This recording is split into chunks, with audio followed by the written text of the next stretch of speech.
السلام علیکم۔ تعلیم الاسلام کا چوتھے حصے کا سبق ہے خدا تعالیٰ کی کتابیں۔ تو چلیے شروع کرتے ہیں۔ بسم اللہ الرحمن الرحیم۔ سبق شروع کرنے سے پہلے آپ ہماری ویڈیو کو لائک کر دیں اور چینل کو سبسکرائب کر دیں۔ سوال: اسلامی عقائد میں بتایا گیا ہے کہ قرآن مجید 23 برس میں اترا اور قرآن مجید میں خدا تعالیٰ نے فرمایا ہے شہر رمضان الذی انزل فیہ القرآن، یعنی رمضان کا مہینہ وہ مہینہ ہے جس میں قرآن مجید نازل کیا گیا۔ اس سے معلوم ہوا کہ قرآن مجید رمضان کے مہینے میں اترا۔ اور قرآن مجید میں دوسری جگہ فرمایا انا انزلناہ فی لیلۃ القدر، یعنی ہم نے اس قرآن مجید کو شب قدر میں اتارا۔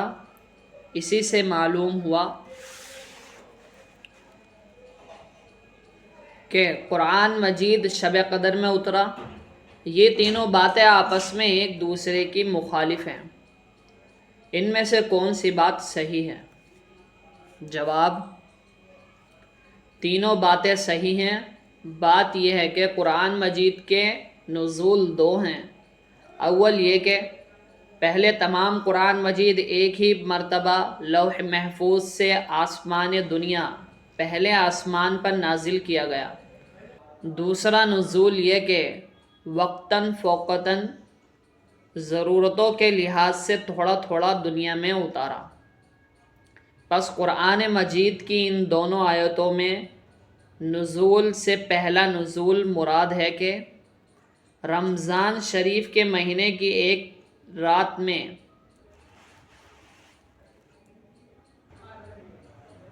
جو شب قدر تھی، لوح محفوظ سے آسمان دنیا پر نازل ہو گیا۔ اور 23 برس میں نازل ہونے سے دوسرا نزول مراد ہے کہ آسمان دنیا سے حضور رسول کریم صلی اللہ علیہ وسلم پر 23 سال میں نازل ہوا۔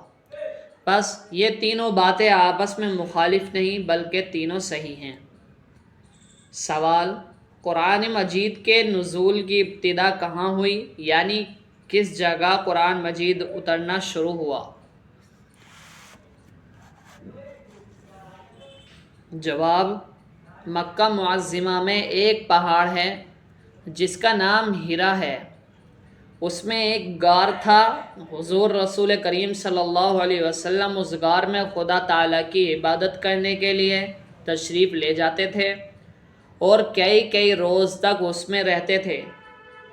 جب کھانا ختم ہو جاتا تھا تو مکان پر تشریف لا کر پھر کئی روز کا سامان لے جاتے اور تنہائی میں خدا تعالیٰ کی عبادت کرتے تھے۔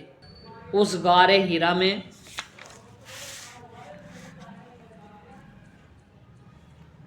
حضور پر قرآن مجید اترنا شروع ہوا تھا۔ سوال: قرآن مجید کے نزول کی ابتدا کیسے ہوئی؟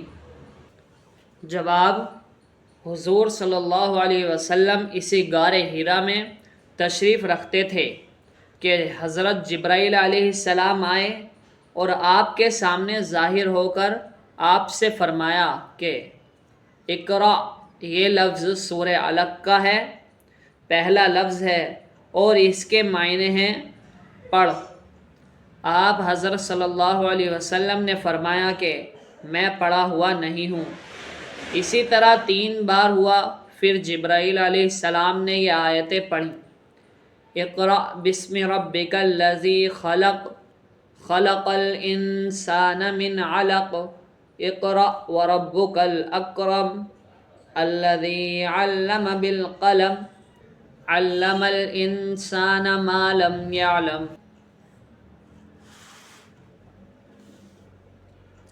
اور ان سے سن کر حضور نے بھی پڑھ لی۔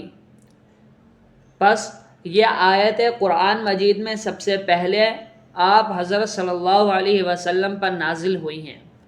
سوال: اگر قرآن مجید کے نزول کی ابتدا سورہ علق کی ان ابتدائی آیتوں سے ہوئی ہے تو کیا قرآن شریف جس ترتیب سے اب موجود ہے اس ترتیب سے نازل نہیں ہوا؟ جواب: نہیں، موجودہ ترتیب نزول کی ترتیب نہیں ہے۔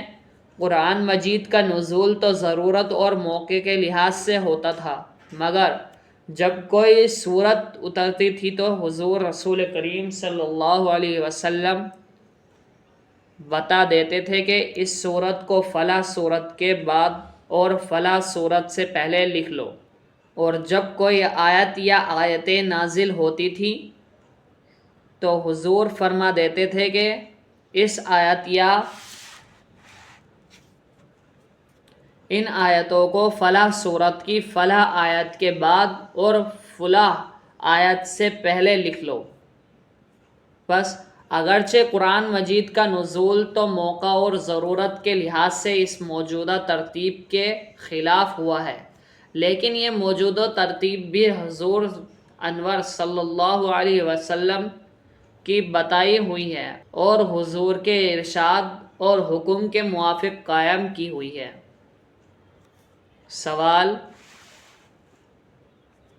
حضور انور صلی اللہ علیہ وسلم نے جس ترتیب سے قرآن مجید لکھوایا اور جو ترتیب آپ نے قائم فرمائی تھی، یہ خود آپ کی رائے سے تھی یا خدا تعالیٰ کے حکم کے موافق آپ بتاتے تھے؟